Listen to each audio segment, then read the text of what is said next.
Good evening, everyone. It's a real joy to have you with us tonight. My name is Stephen King. I'm the rector or senior pastor here at St. Paul's. And on behalf of our whole community, we are thrilled that you are with us on this night. Just a little bit of notes tonight. I think this is helpful for people like me. There will be a time that we'll have a chance for you to ask David some questions here at the end. So if you're one of those folks that needs to get your brain fired up here on that one thing you've been waiting to ask, go ahead and start that process now. We won't have time for everybody to ask a question, but after this gathering here, we'll head downstairs to our parish hall. We hope you can join us for a reception down there. And David's gracious enough to stay and to meet all of you too. So you'll have a chance to put him on the hot seat downstairs as well. This place here at St. Paul's was Charlie's spiritual home for a long time. I said that I would tell the story because it's one of my favorite things to know about Charlie. Lots of people who are here in this space knew him from worshiping in this place, but I read, just when I read David's book, I also read Charlie's obituary, which said that he attended worship here twice a week to cram for the final, which is my favorite little bit about Charlie before I got to know him better through your book. So we know him well in this place, and we feel grateful that he was a part of our lives, just as he was a part of your own life. So it feels only right to have you in this place, at least as part of. I know you've been all sorts of places talking about your book here, but it's a joy to have you. You probably don't need this introduction, but David von Drehle is a deputy opinion editor and columnist for the Washington Post. He's written on all sorts of topics and national affairs and politics. We are proud that he's a Kansas Cityan. And David, is it true that one of your 60 Time magazine pieces is the longest one in Time magazine? I've heard that, and I've been telling that story, so I hope it's a true story. The Mother Manual. That's what they told me. I haven't gone through every magazine. You haven't counted them all, okay. To count them all up, but yes, it was a piece that I wrote with the help of two great reporters who, after the horrible massacre at Mother Emanuel Church in Charleston, our editor had the idea to put two reporters in Charleston for months, literally living there, getting to know the survivors and victims' families, and interviewing them deeply and spending the time that it takes to really gain people's trust and get to know them.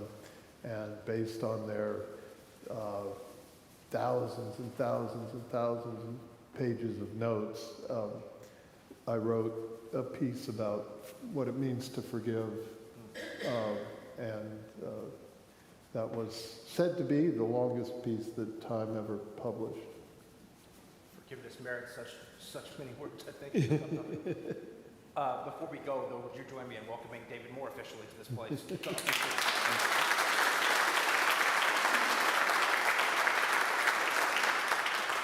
So you framed the book around the idea that you'd always wanted to write a book of lessons for your kids.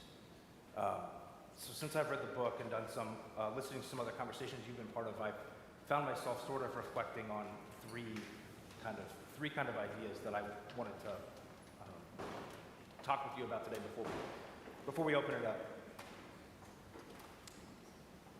A while back, I listened to Simon Sinek's podcast. You were on a bit of optimism, and you said there that perhaps an assumed or a natural outflow of a project like the Book of Charlie is that you might come up with the secret code to living a long life, or you might be able to share that wisdom with people in a book like that. I always find myself laughing at the Today Show interview with the 113-year-old old woman who says the secret to a long life is like 3 Diet Dr. Peppers and 2 Marlboro Lights or whatever. But you said that Charlie really attributed his long life to nothing more than good luck. Mm-hmm. I suppose as a doctor, you probably knew that was true on some level, but you also wrote this that I thought that I keep coming back to.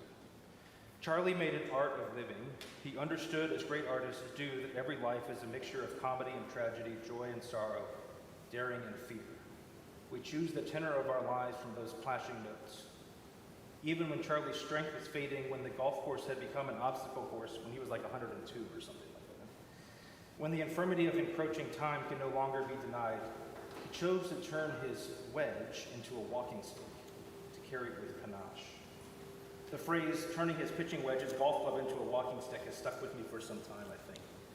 I wonder if that idea is actually more true than the good luck side of things. Sorry about the sound, we will get it worked out. That's all right. Nope, that's me.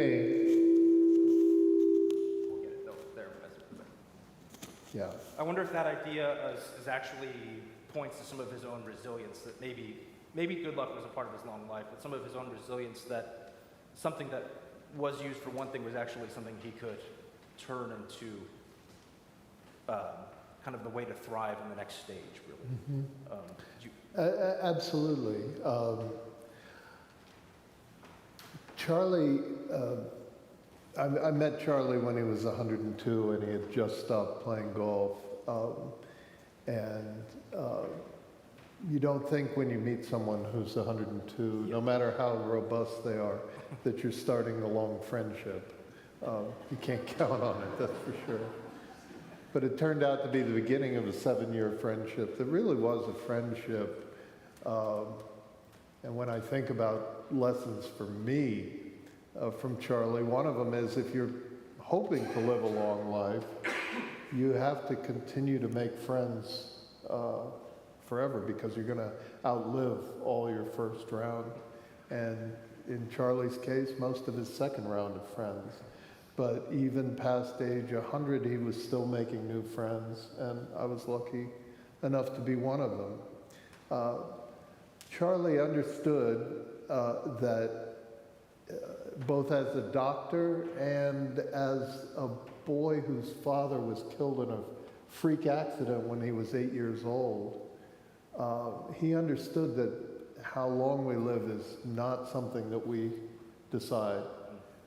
It has to do with luck, it has to do with genes, it has to do with all sorts of things. Charlie smoked most of his life, as people did in the 20th century, never suffered any consequence.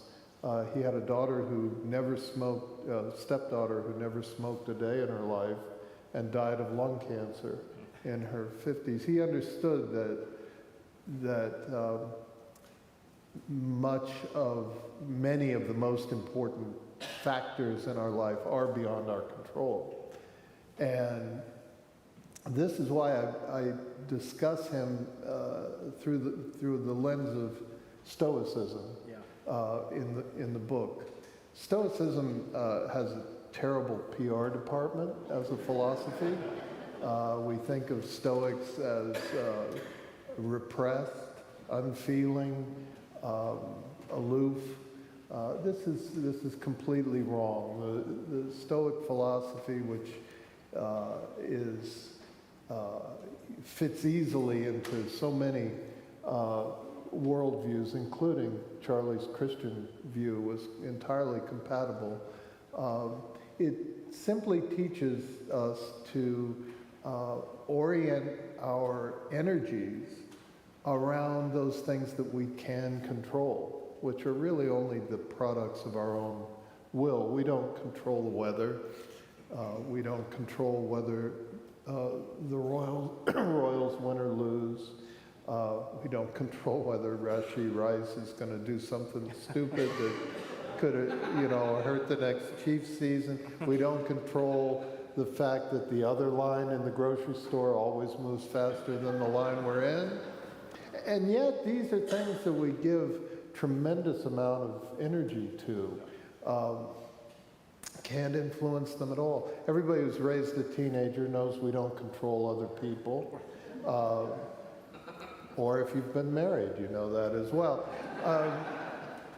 So Charlie, while he denied that he had a philosophy of life, he lived this philosophy of focusing on the things that you can control, your attitude about life, the way you react to, yes, the good stuff, but also the bad stuff. And Charlie had a number of really tough things to deal with in his long life. And then letting all the rest of it kind of go.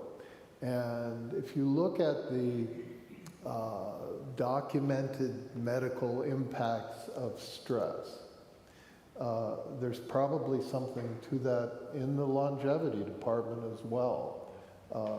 He was really good at letting go of the stuff that he couldn't change or couldn't control. I've been interested a little bit in this idea of blue zones that's been on Netflix and in other places these days, and talking about these 5 centers of the world where life is lived longer, and stress is a part of one of the components of a long life. But they also, so in actually Simon Sinek's podcast about this too, he says something like longevity isn't pursued, longevity ensues. And I thought that was a really compelling idea that we I think for some reason, which is a question that I've always wondered is, what is the thing that makes us feel like successful life is a longer life? Sometimes I think there's a myth that's a greater ethos in the Western world that compels us to see that. And Charlie never pursued a long life, but it ensued for him. And I wonder, obviously that the length of his life is out of his control, but how he lived it is certainly not. I absolutely agree. I mean, I don't think as many people would have bought and read the book as have if it didn't have a 109-year-old guy in it. If he had been an 89-year-old guy or a 69-year-old guy, it probably wouldn't have made a book. But in fact, the life lessons that I took from Charlie, and I hope to share with readers, entirely have to do with the quality of the life as opposed to the quantity of it. They're equally applicable whether you get to live a short life, as his father did, or an incredibly long life, as he did. You can measure life not only by its length, but by its depth, by its breadth, and that's the real takeaway from Charlie's wisdom, I think. I often, or periodically, wonder, if there's anything left in life that's new to discover, at least from a philosophical or sort of perspective. I'm sure the scientists among us would say, of course, that there is, but it's, because it seems to me that in periods of our lives where we come back to sort of a recommitment to our values, or something has happened to us that kind of causes us to shift and return, we are not going to a mountaintop to find some enlightenment, but often returning to simple lessons that we've forgotten. Mm-hmm. So in some ways there's not a lot to be discovered that's new, but it's really about to live a life well is about remembering the simple lessons that we've been taught. And sometimes I think obviously the trick then is that simple doesn't mean easy, of course. Simple doesn't mean easy. Simple doesn't mean trite either. I couldn't agree with you more. Remarkably, during the 7 years that I was friends with Charlie, it never occurred to me to write about him. Well, let me correct that. One time I had an idea when he was 106. I thought, I should try to get him on the golf course one more time, because that'd be a heck of a magazine story, playing golf with a 106-year-old guy. There can't be that many out there. And Charlie listened to my pitch, but he recognized that was sort of beyond him physically at that point. But the idea of doing his life story didn't occur to me until after he was gone. And when people hear me say that, they often ask, well, what would Charlie think about having a book about him? And on one hand, I think he'd be delighted because he knew his stories were good stories. He loved telling them. He was proud of his life and knew he had seen some things. So that would all please him. He would be, I think, shocked that I've made him into a philosophy lesson. Because Charlie, I asked him, other people would ask him about his philosophy of life, and he strenuously denied that he had one. If he was really pressed, he'd say, well, my mother always told us, do the right thing. Which really is not a bad philosophy of life, by the way. Better than the one that seems so popular right now, do the wrong thing.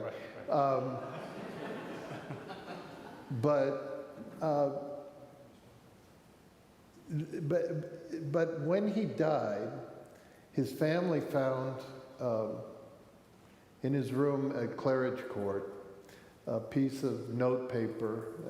Heading was Claridge Court, and he had written out about 24 little 2 and 3 and 4 word admonitions, instructions. I call it his operating code for a purposeful, contented life. And it's things like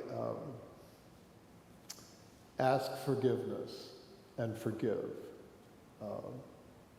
take risks, learn. Others have to do with enjoying the beauty of the world, you know, listen to a rainstorm, look for the rainbow,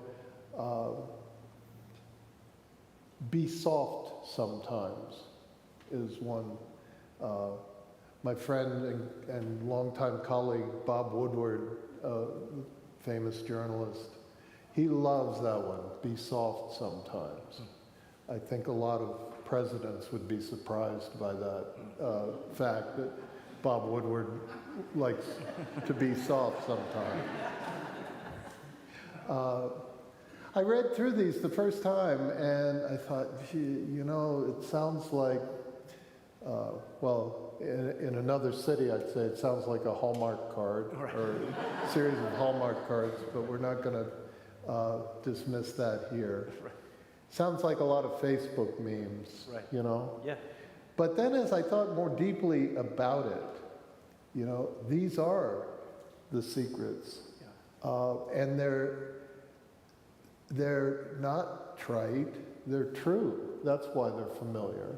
And we do learn them in childhood, but then we forget them again and again. And I came up with this idea that, probably not original to me, but I did give it a word. I think if we live long enough and are fortunate, we live through 2 phases as human beings. The first phase of adulthood or coming of age, I say we are complexifiers. Not sure that's a word, but I'm going with it. We're complexifiers. We take the simple world of childhood and we keep discovering the ways in which it's so much more complicated than we thought it was. People have hidden agendas. They don't always tell you the truth or be honest to your face. Organizations are much more complex than they seem to be. There's all kinds of weird stuff going on around love and romance and interpersonal relationships. All this is more complicated. It's not that easy. That's what we say. That's what we hear. But if we live long enough, and Charlie certainly did, we enter this second phase where we become simplifiers. And we come to understand really deeply that no matter how complicated the world is, and it's a very complicated place, What we do about it is simple. We, practicing kindness, showing love and empathy, listening to other people, focusing on our actions and reactions, and enjoying the wonder and magnificence of being passengers on this amazing planet. You talked about the scientists in the audience. We've got a lot to discover out there in space, but as far as we've been able to see, there's nothing like this place anywhere. And yet here we are, passengers on this miracle planet, spinning around this wonderfully stable star at just the right distance to support life. Any closer we'd burn up, any farther away we'd freeze. We have just enough gravity to hold an atmosphere around us, and the atmosphere is made out of air that we can breathe. It's incredible. There's no real reason why it should happen or why we should be here. So that's that simplicity of wonder and of kindness and love. That's what it's all about, and Charlie figured it out. I love that he had a list of those things, in part because I guess this is Malcolm Gladwell. This idea that like our habit forming practices are made, over time, or you can sort of cultivate a new habit with 21 days or whatever the thing is, and for these simple yet deeply difficult concepts, principles for living. It stands to reason that a 109-year-old would have solved them. Like every other thing in our life, if we do it more or longer, we think that we're better at it. Yeah. But these principles for living, not so. Even somebody who's seen all that his life held, still returns to those things. And I think that there's some bit of freeing wisdom for us, or for me anyway, to say, sometimes it's not really about needing to unlock the newest key, but to go back to the list, right? For sure. And that we're never going to maybe achieve expertise in that. Well, we're here in this beautiful sanctuary, and you've got the collar.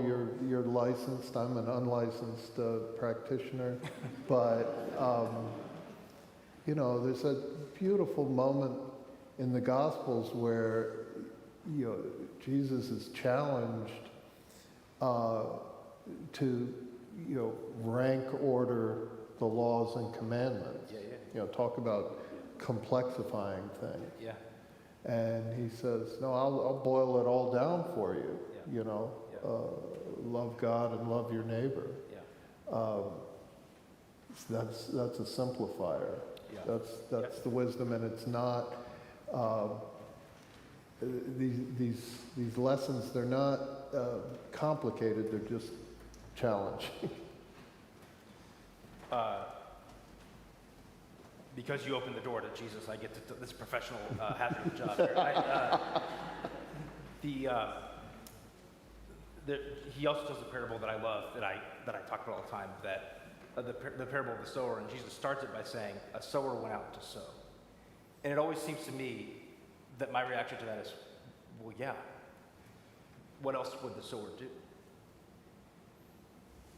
And yet, in our own life, we tend to think of the ways that I think that we need to live the world, or to not just do the sowing, but to do the planting, and the plucking, and the tending, and the cultivating, and the growing, and that really that's not our job. And I think somewhere I've heard you talk about, well, you've pulled in the Silicon Valley idea of incremental and iterative design. This idea that in Charlie's own life, you told a story about doing an open heart surgery. I think the first open heart surgery, and needing to cool the body to be able to not have the person bleed out because the heart-lung machine wasn't invented yet. And so eventually Charlie arrives at this place of cooling, the idea to cool down this body by using a horse watering tank or whatever. Yeah. Yeah. That we don't come to the latest and greatest idea unless we start trying in some way to do it. I was, the other thing that I was thinking of is there's a, you all know this line, that the other kind of bit of painted on a board thing that you find in an Airbnb that says, do justice, love mercy, and walk humbly with your God. I was reading a bit about that said, this isn't actually about solving all of the world's problems. There's right before that, it says, should I offer 1,000, rivers of oil and all of these different things? And God says, no. Yeah. Just these three basic things. Do justice, love mercy, and walk humbly. And so I read somebody who called that proximal faith. The idea of just doing the next loving thing, the next good thing, the next right thing, not thinking that it's up to us to solve the world. And I think solve the world's problems on our own. And I think some of Charlie's stoicism probably enabled him to realize that really it wasn't actually up to him to do all these things, but rather to return to those simple truths of life. Yes, I mean, as I'm raising now, my kids are now in their 20s, and I'm being reminded at that age just how, for socially conscious and people, how overwhelming it can seem to need to solve all the world's problems, and that if an action doesn't solve every problem, then it's maybe not worth pursuing. Why start? And Charlie did have the wisdom of understanding, no, we just do the next right thing, which is not a cop-out. Right. It's a reality. We talk about, and it's true, an epidemic of anxiety and depression among Americans, but especially among young Americans. It's absolutely true. But if you think about it, what is anxiety except a kind of fear of something in the future? And what is depression except a regret, or kind of regret about the past? These are two things that we cannot touch.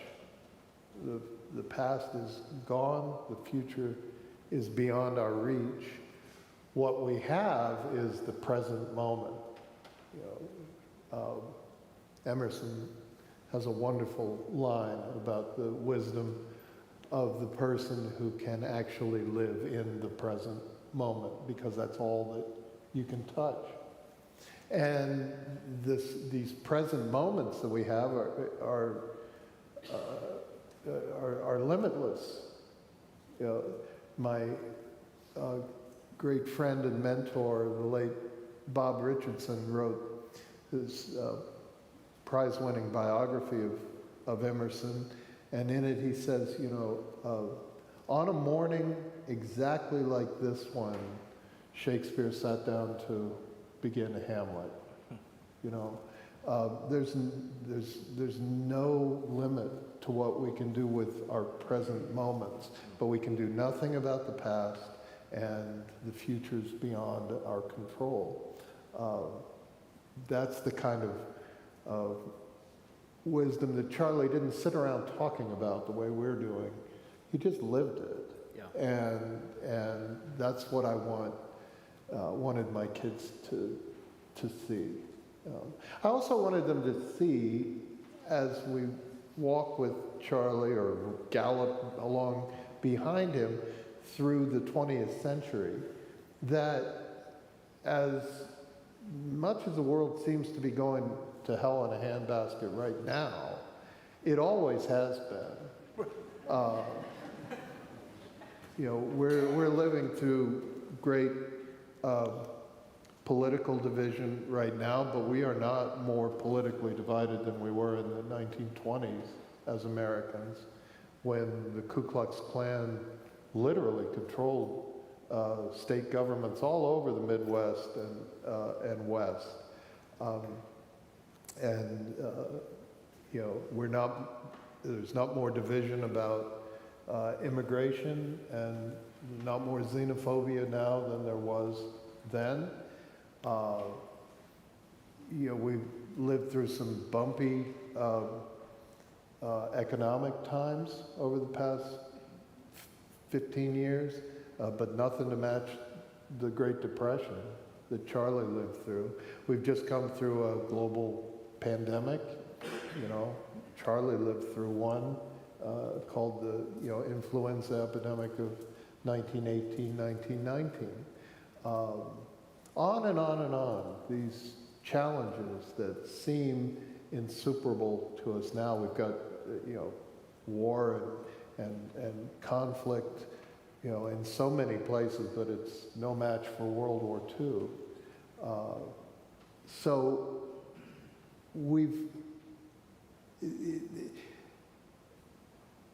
the idea that life is supposed to be without challenges seems far-fetched, maybe. But we've gotten through difficulties before, and we can do it again. And we have gotten through difficulties because we're basically a nation of Charlie Whites. We're a nation of people who are trying their best, essentially want to be kind to their neighbors, want to try to pursue their own passions and callings, and add something to the world around them. And that's why I'm hopeful even now. Well, thank you. If any of you have any questions, I'll open the floor up to any of you. It's a hazard of the job that I can also talk forever, so I have more to say, but if any of you... Both of us suffer from that same Nancy. hazard. Hi. Nancy, will you use the microphone? Sorry, it's coming to you. Hi. Yeah, of course.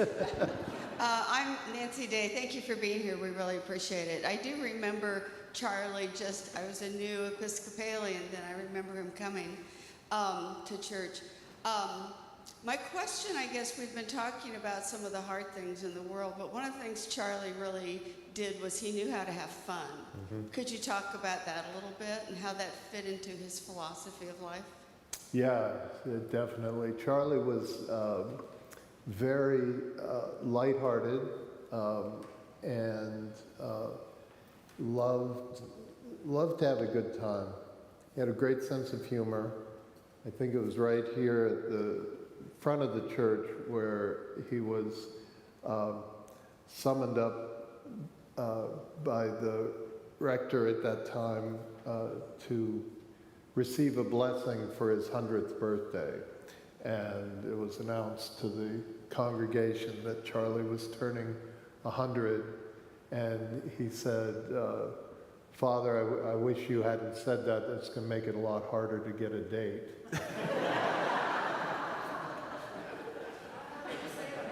You were there for that. Which was not true because he had no trouble getting dates even at 100. Charlie was, those of you who don't know him, is very good looking and charming fellow, and his last girlfriend, Marianne Cooper,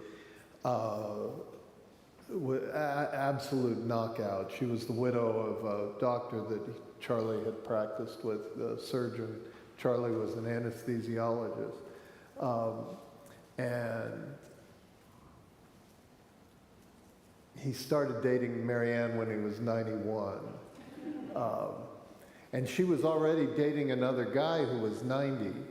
And after a couple of dates, Charlie said, this is great, but this has to be exclusive, or I'm not.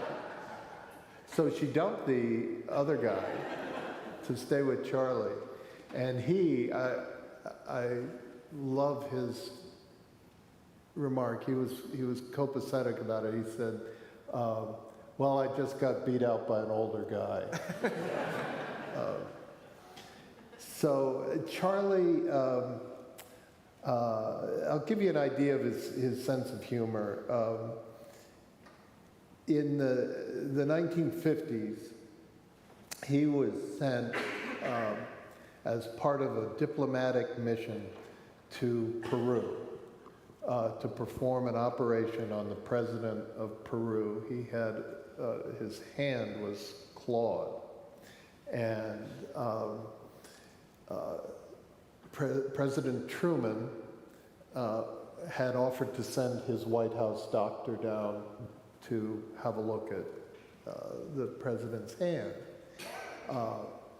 And Charlie was concerned that while Wallace Graham was a terrific, generalist as a doctor, he was not a hand specialist. And he was a little worried about whether Dr. Graham would, be the right person.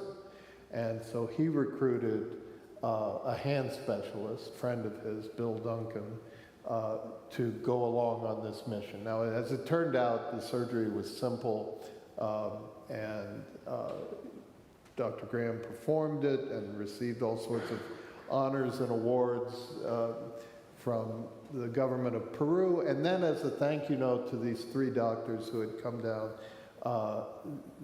the Peruvian Navy was assigned to take them on a trip up the Amazon.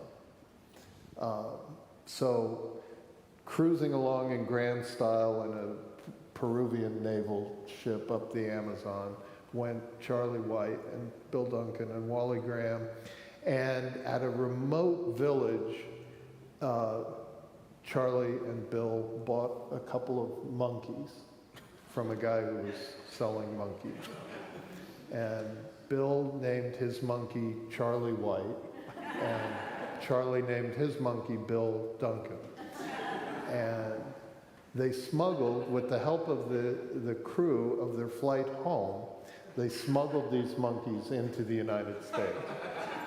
It shows a little bit about how things have changed in the airline security business since the 1950s.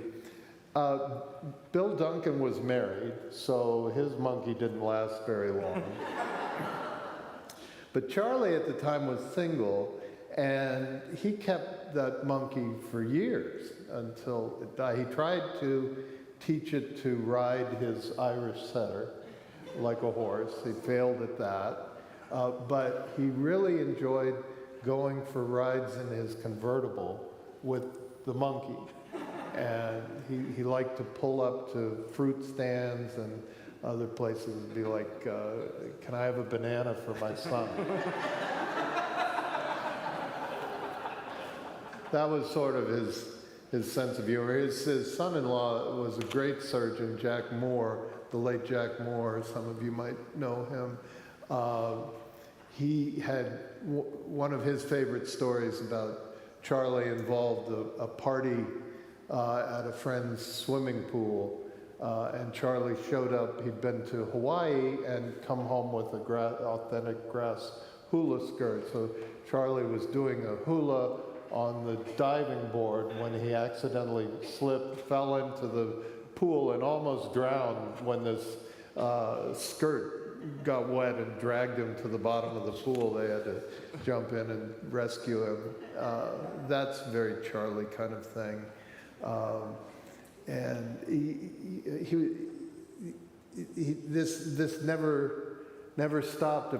I've heard so many great Charlie stories that I wish were in the book, but I only heard them after the book came out from people that I meet who knew him. And one of them has this vivid memory of seeing Charlie out riding his bike at around 100 and calling out, "Hey, Dr. White, how are you doing?" And he said, "It's the best day ever." Every day was the best day. Hey, can we get, wait a second, Eric, if you would. Well, we need to make sure Eric, up here. Hi, I'm Eric Elding. I really enjoyed your conversation with John Meacham. Oh, thanks. He Yeah. nails George H.W. perfectly. Interviewing John Meacham is one of the easiest jobs in the world.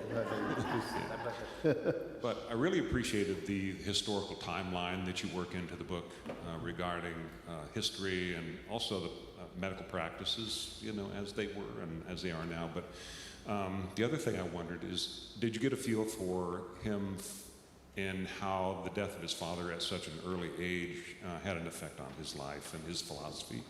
Absolutely.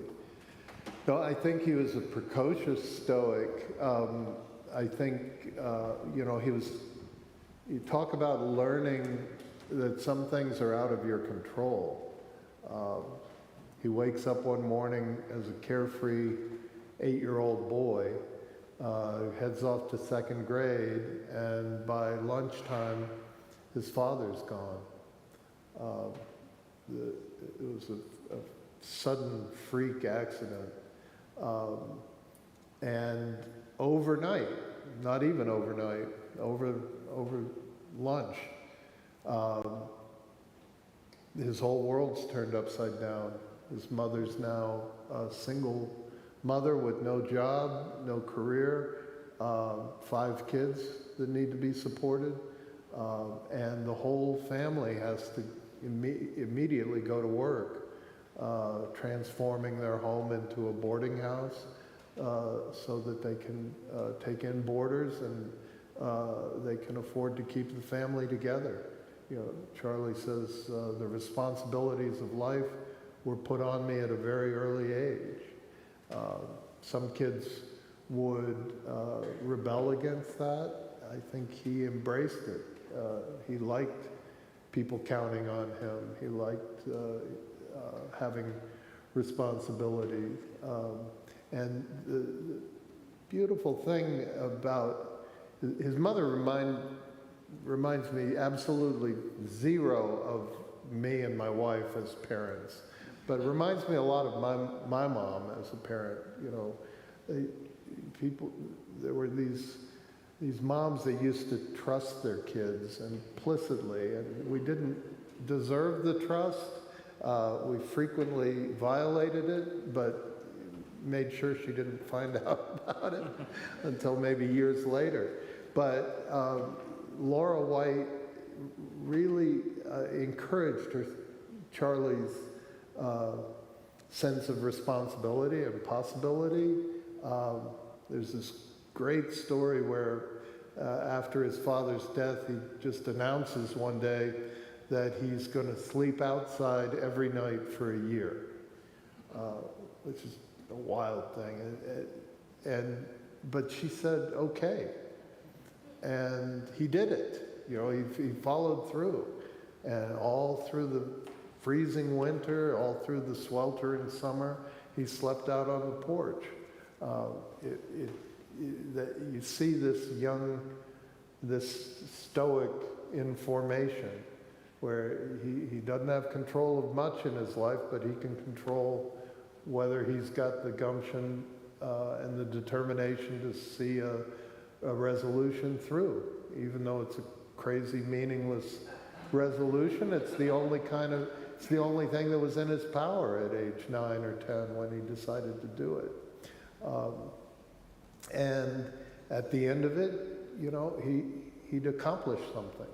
You see this again and again, him deciding to rely on himself and proving to himself that he's worthy of that confidence. And so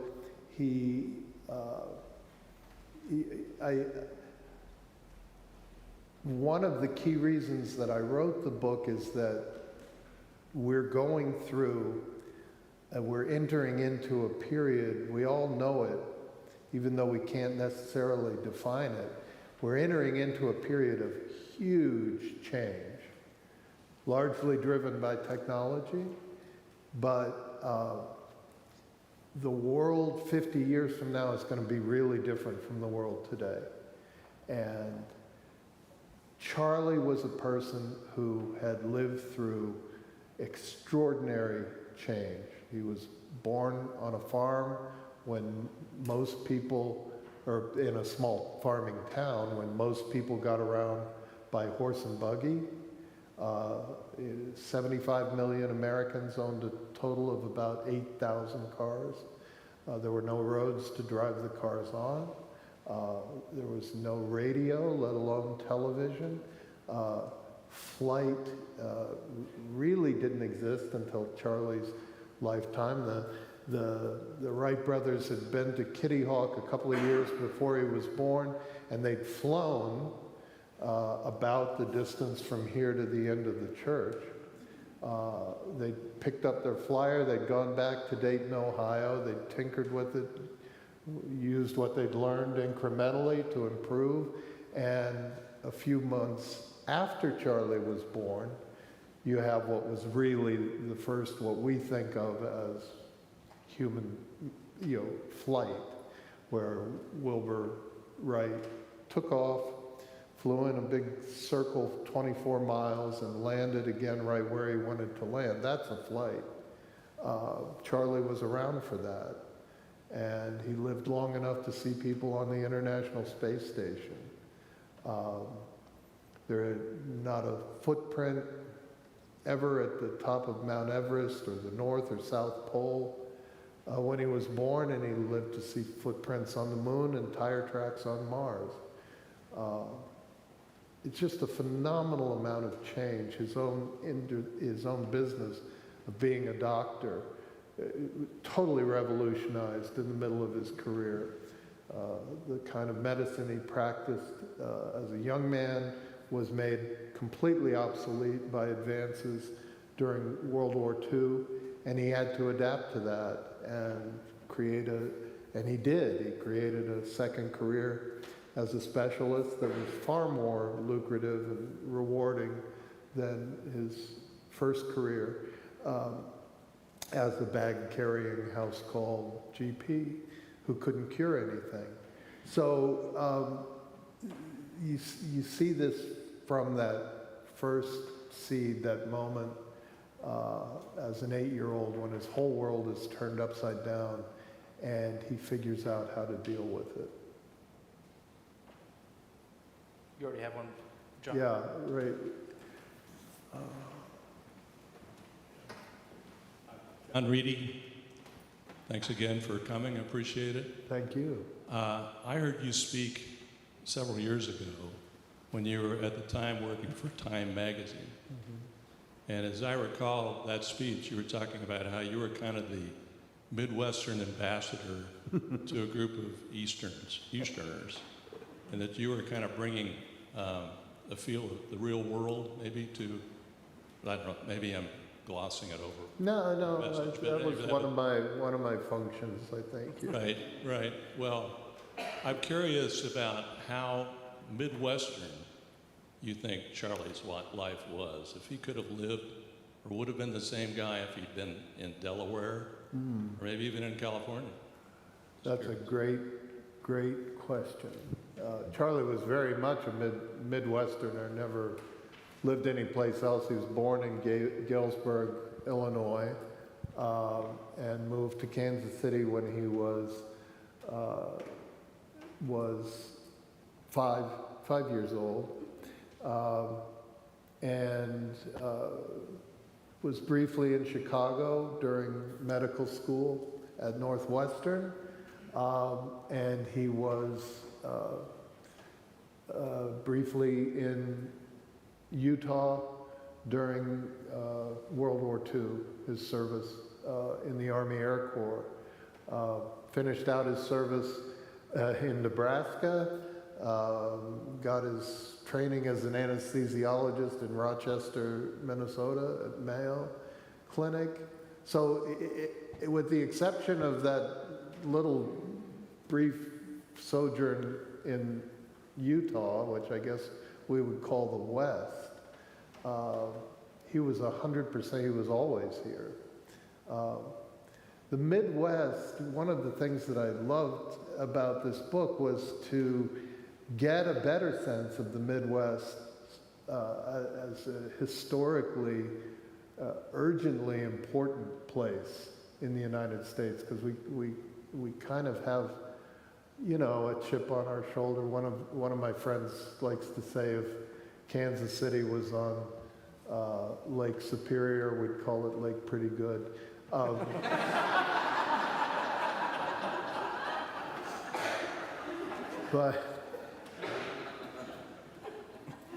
But Charlie came up in a Midwest that was vitally important and dynamic as the central crossroads of this growing nation. Here's a statistic for you. In the 1900 census, this is 5 years before Charlie was born, in 1900, St. Joseph, Missouri was bigger than Los Angeles, bigger than Seattle, bigger than Atlanta. You know, the Midwest was a hugely important place. The entire culture was beginning to turn from an agricultural culture in which most people lived on farms and had to, because they were scratching their livings out of the soil, into the urban and suburban culture that we live in now. And the first stop for most of those people coming off the farms were the Midwestern cities. So Kansas City was a hopping place. Kansas City was to the 1920s and 30s and 40s what Las Vegas is to America today. It's where people went to be shocked and to misbehave and to you know, get an eyeful of you know, the racier side of life. So, but by the same token, a lot of the values that we cherish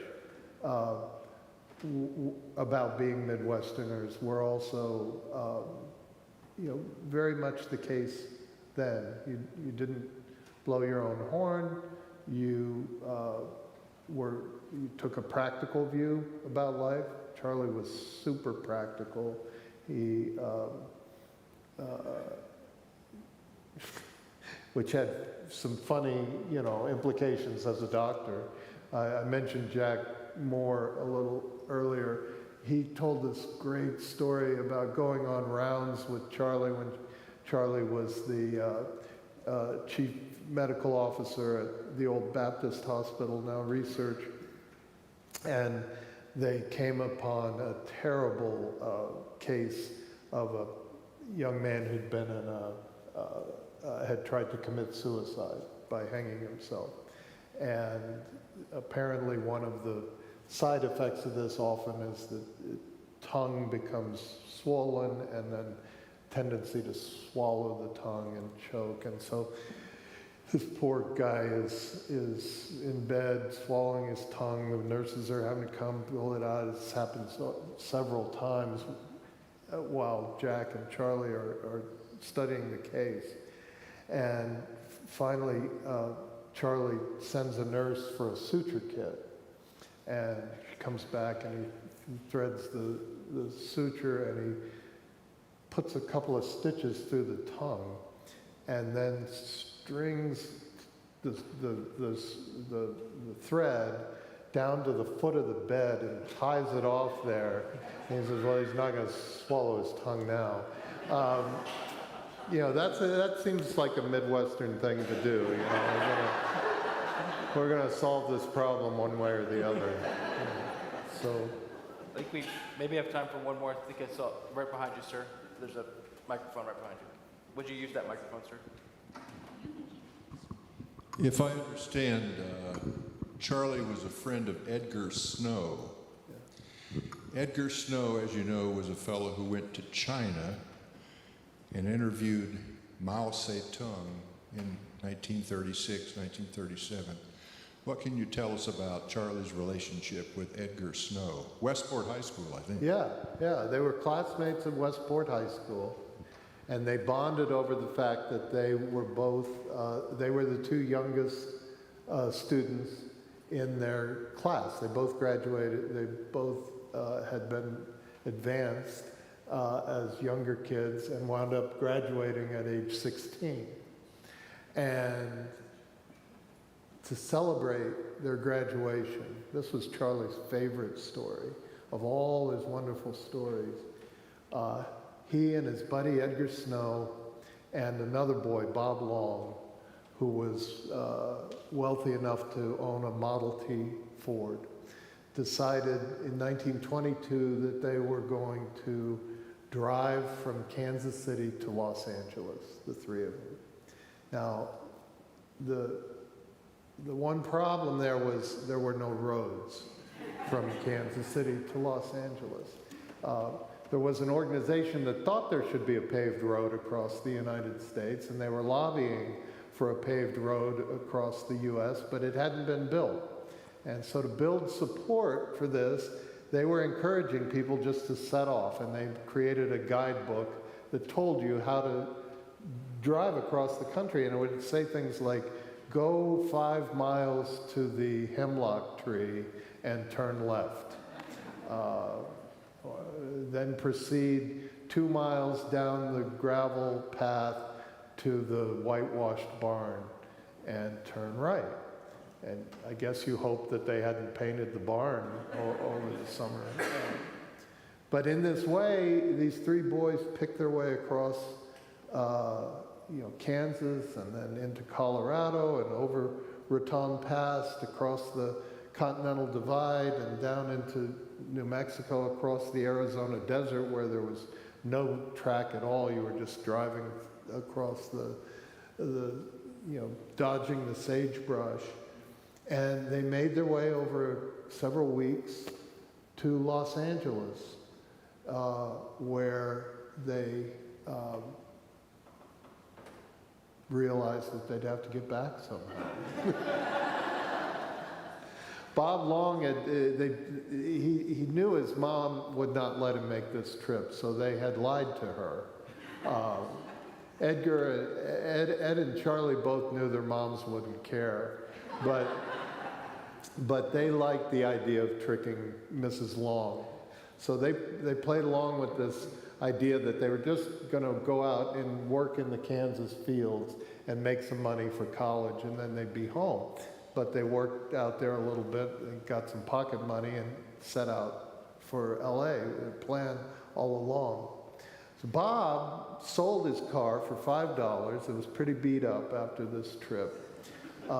Sold his car in LA for $5 and sent his mom a telegram throwing himself on the mercy of the court. And she got on a train, hopping mad, rode out to LA, picked him up and took him home. You can tell how mad she was because she left Ed and Charlie high and dry.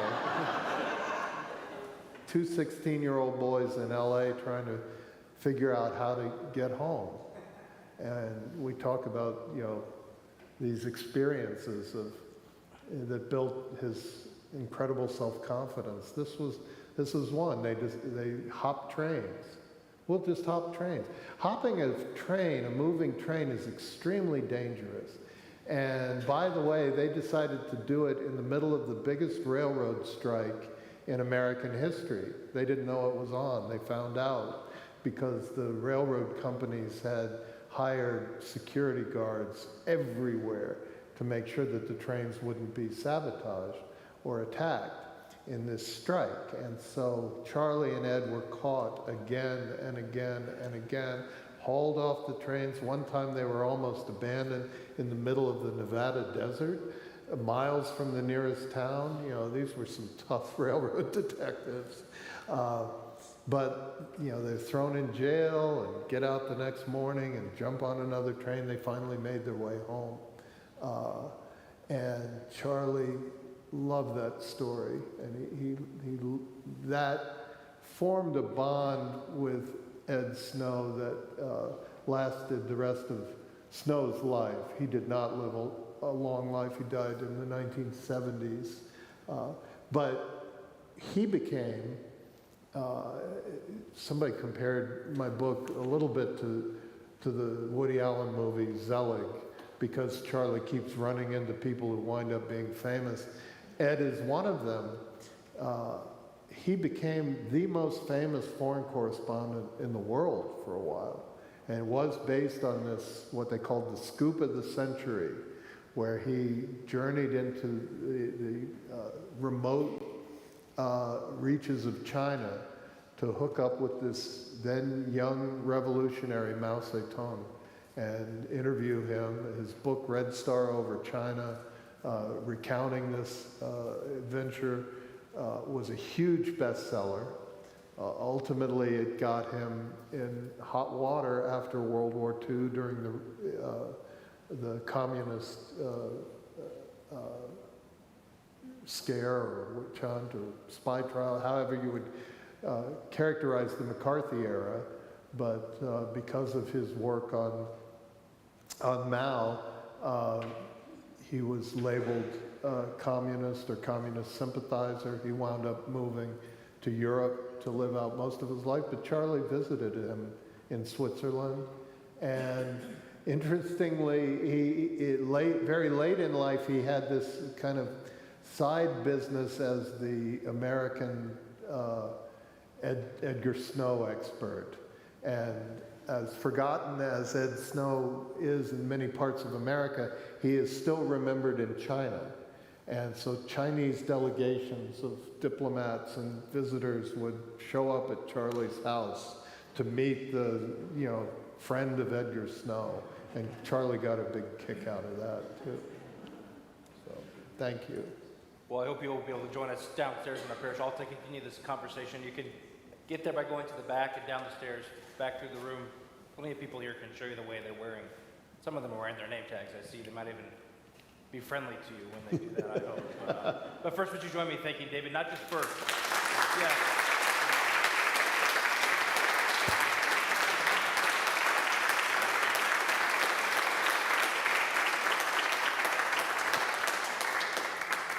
Thank you for writing the book, and thank you for being here. We're super grateful for you. Thank you all for being here, too. We hope you join us. Thank you very much.